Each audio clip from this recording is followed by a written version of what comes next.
Hello guys, आप कैसे हैं? स्वस्थ होंगे, मस्त होंगे, प्रसन्न होंगे। तो दोस्तों, अब घड़ी में बज रहे हैं 2 और इस समय 2:15 का बल्कि टाइम है। तो दोस्तों, मैं एक छोटा सा ब्लॉग बना रही हूँ जो कि आपको बहुत पसंद आएगा। और मैं बताऊँगी कि आज एकादशी है और एकादशी के बारे में आपको मैं विस्तार से बताना चाहती हूँ ताकि आप लोग भ्रम में बिल्कुल ना रहें और एकादशी का व्रत कब रखें मैं आपको बताऊंगी। तो दोस्तों, जो एकादशी है, जो पूर्णतया एकादशी है, वह 18 जून की है। 18 जून 2024 की है। और आज जो एकादशी है वह दशमी युक्त एकादशी है। और दोस्तों, इस वाली एकादशी को नहीं व्रत रखना चाहिए क्योंकि यह व्रत जो है पाप, जो इस व्रत को रखता है उससे पाप लगता है। और दोस्तों, यह वाला व्रत सीता जी ने भी रख लिया था तो उन्हें वनवास काटना पड़ा था।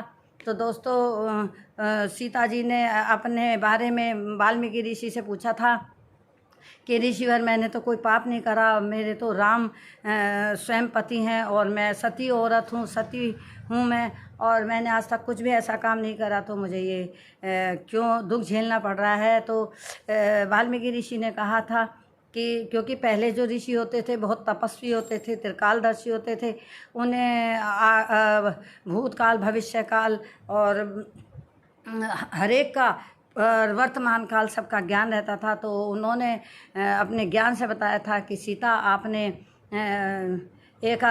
दशमी युक्त एकादशी का व्रत रखा था, इसलिए आपको यह पाप भोगना पड़ा है, यह वनवास भोगना पड़ा है। और इसी तरह हिरण्यकश्यप को भगवान विष्णु नहीं पार पाए थे। तो दोस्तों, यह जेठ मास के शुक्ल पक्ष की एकादशी है और इसका व्रत शुरू तो आज से ही हो जाएगा, लेकिन कल 18 जून को सुबह 6 बजकर लगभग शायद 30 मिनट तक समाप्त हो जाएगा।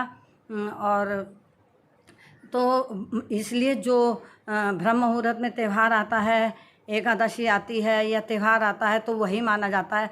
तो आज से शुरू होकर कल 6 बजे तक जब रहेगी तो ब्रह्म मुहूर्त 4 बजे करीब होता है। तो आप सूर्य उदय के समय जब आज एकादशी रहेगी तो इसलिए 18 जून को ही मानी जाएगी।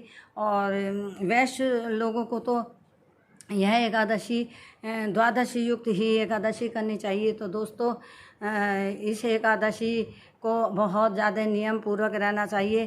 तुलसी जी का पत्ता आज ही तोड़कर अपने पूजा में रख सकते हैं, और ताकि क्योंकि भगवान विष्णु को तुलसी जी बहुत प्रिय हैं, क्योंकि आपको तो पता है उनका कार्तिक मास में तुलसी जी का, विष्णु भगवान की कितनी पूजा होती है और कितनी मान्यता है। तो भगवान विष्णु को तुलसी जी बहुत प्रिय है और भगवान को चरणामृत से नहलाएं, उन्हें अगर हो तो पीले वस्त्र पहनाएं, और अपने आप भी हो सकता है तो पीले वस्त्र पहने, क्योंकि पीले कपड़े पहनने का बहुत बड़ा महत्व होता है। मैं हर पूजा पाठ में हर एकादशी को मैं ये बात बताती हूँ कि पीले रंग के कपड़े के अंदर देवत्व ऊर्जा खींचने का, जो देवत्व ऊर्जा जो खींचते हैं, जो पर्यावरण में रहती है, उसके अंदर बहुत बड़ी ताकत होती है।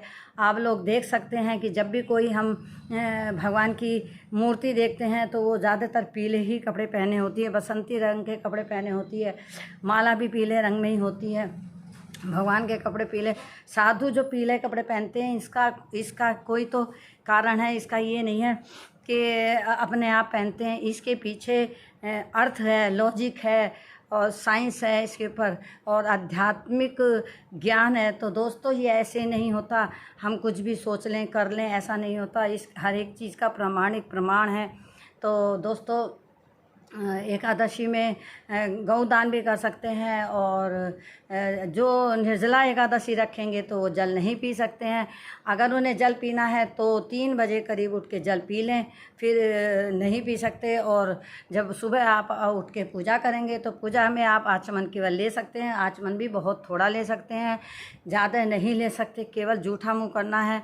क्योंकि बहुत से लोग कहते हैं कि बिना आचमन के वो व्रत अधूरा ही होता है। तो ले सकते हैं, थोड़ा सा ले सकते हैं, बस केवल आचमन के लिए, इससे ज़्यादा नहीं लगते। और आप लोग दिन में ज़्यादा बात ना करें, किसी का विरोध ना करें, किसी की चुगली ना करें, किसी के घर भी ना जाएं, अपने घर रहें, अपनी पूजा करें, अपना पाठ करें, ज़मीन में सोएं, ज़मीन में सैया बिछाएं, अपना रात में कीर्तन करें, दिन में भी कीर्तन करें, पूजा पाठ करें, अपना समय भगवान के नाम में बिताएं। तो दोस्तों, आप लोग अपनी दीपदान भी कर सकते हैं। और आज जैसे कल आप 18 जून को व्रत रखेंगे, तो 19 जून को सुबह के समय 7:29 तक केवल आपको पारण हर हालत में कर लेना चाहिए, वरना व्रत आपका दूसरा व्रत लग जाएगा। अगर आपका अगले दिन कोई व्रत है त्रिदोषी का, तो आप फल से भी अपना व्रत खोल सकते हैं और फल खा के खोल सकते हैं, क्योंकि अन्न खाएंगे तो आपका व्रत त्रिदोषी का टूट जाएगा। तो आप फलाहार कर सकते हैं, फलाहार करके मतलब फलाहार कर सकते हैं और अपना व्रत खोल सकते हैं। लेकिन आप लोग दोस्तों ये समझ लें कि जिस तरह व्रत रखने का महत्व होता है, उसी तरह व्रत खोलने का महत्व होता है, लेकिन ज़्यादातर लोग ये नहीं जानते। और जितने बड़े बड़े ये मैंने देखा है जो बहुत बड़े बड़े संत हुए हैं, मैं उनका नाम तो नहीं लूँगी, क्योंकि मैं अगर ऐसा करूँगी तो ये गलत बात होगी, क्योंकि ज्ञानी वो भी हैं, इतना ज्ञान हमें भी नहीं है। वो हर समय पुराणी पढ़ते रहते हैं, हम नहीं पढ़ते, लेकिन हमें जहाँ तक ज्ञान है हम उतनी बात बताएंगे। तो उतना व्रत खोलने का भी उतना ही महत्व है जितना व्रत रखने का। तो समय की परिधि के अंदर ही व्रत खोलना चाहिए। ये लोग नहीं बताते हैं कि व्रत कब खोलना चाहिए। तो व्रत मैं हमेशा अपनी हर वीडियो में बताती हूँ कि व्रत समय पे खोलना चाहिए। और अभी आज भी मैंने बता दिया है कि सुबह को व्रत आपको 7:29 तक, 6 बजे से 7:29 तक आप व्रत 6:30 से 7:29 तक आप अपना व्रत खोल लें, हर हालत में खोल लें, वरना दूसरा व्रत लग जाता है। और गऊ दान भी आप कर सकते हैं दोस्तों। गऊ आप कभी भी कर सकते हैं, कोई ज़रूरी नहीं है कि मरते समय ही आप गऊ का दान करें। अगर आपने जीते ज़िंदगी कुछ नहीं किया, तो मरते समय तो वो लोग बाग जो तुमसे करवाएंगे वो करवा देंगे, तो उसमें वो मज़ा नहीं आएगा, उसमें वो खुशी नहीं होगी आत्मा को। क्योंकि जब आप मरना सन अवस्था में पड़े होंगे और आपसे कोई गऊ दान करवाएगा या कुछ दान करवाएगा, तो आपको क्या पता कि आपने वो दान जो करा है वो आपको उससे खुशी तो मिलने वाली है ही नहीं। खुशी कब मिलती है? जब हम जीते ज़िंदगी हम कोई चीज़ दान करते हैं, तो हमारी आत्मा को बहुत शांति मिलती है। तो आप गऊ दान जीते ज़िंदगी करें दोस्तों। और कल जैसे निर्जला एकादशी है, तो आप घड़ा, मिट्टी का घड़ा भर के उस पर रुमाल रख के उसके ऊपर मीठा रख करके पंडा जी के पास जाएं और पंडा जी से संकल्प कराएं कि मैं ये घड़ा अपने पितरों के निमित्त दे रहा हूँ या दे रही हूँ। आप पितरों के निमित्त दे, क्योंकि गर्मी में आप देखो आप कितना पानी पी रहे हो, तो क्या आपके पितरों को जल नहीं चाहिए? तो ये एक सबसे बड़ी एकादशी है। और जितनी एकादशी आती हैं 24, उनमें सबसे बड़ी एकादशी यही मानी जाती है। तो आप इसमें जल अपने पितरों को ज़रूर दें, ताकि उनकी आत्मा तृप्त हो। और जब उनकी आत्मा तृप्त होगी तो आपकी आत्मा तृप्त होगी और वो आपको परलोक से भी आशीर्वाद देंगे। आप सोचते हैं कि हमारे पितर क्या खाने आ रहे हैं, क्या पीने आ रहे हैं, तो दोस्तों मैं आपको बता सकती हूँ, मेरे को बहुत इस बात का एक्सपीरियंस हुआ है। मेरे को नहीं, हज़ारों लोगों को हुआ होगा, लाखों लोगों को हुआ होगा कि जो हमारे मरने वाले पितर हैं वो कभी भी आ सकते हैं और आपका खाना भी खा सकते हैं, आपको पता भी नहीं चलेगा। बहुत सी बार आपने देखा होगा दोस्तों, ये मेरा अपना तजर्बा है और मैंने इस बात को अपने जो शक्तिपीठ है उसमें मैंने इस बात का ज्ञान भी प्राप्त करा है कि कभी कभी हम औरतें अपना गिलास दूध का भर के ले जा रही हैं या थाली खाने की ले जा रही हैं, तो अचानक थाली हमारी गिर गई, अचानक हमारा दूध बिखर गया, अचानक हमारी चाय बिखर गई। तो हमें मान लो किसी लड़की से बिखर गई, तो उसकी माँ कहेगी देख के नहीं चलती, कैसे पकड़ रखी थी थाली, कैसे पकड़ रखा था गिलास। परंतु आप इस लॉजिक को नहीं जान पाएंगे। ये एक आध्यात्मिक ज्ञान है।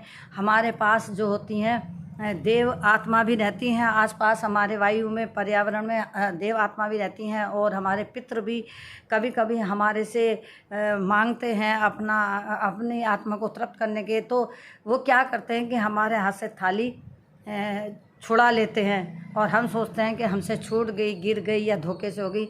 ऐसा कुछ नहीं होता। और वो जो हमारे से खाना गिर जाता है वो सब वो प्राप्त कर लेते हैं, तो वो सब खा ले, तब वो खाना खा लेते हैं वहीं पे आपका खाना ग्रहण कर लेते हैं। तो ऐसा नहीं है।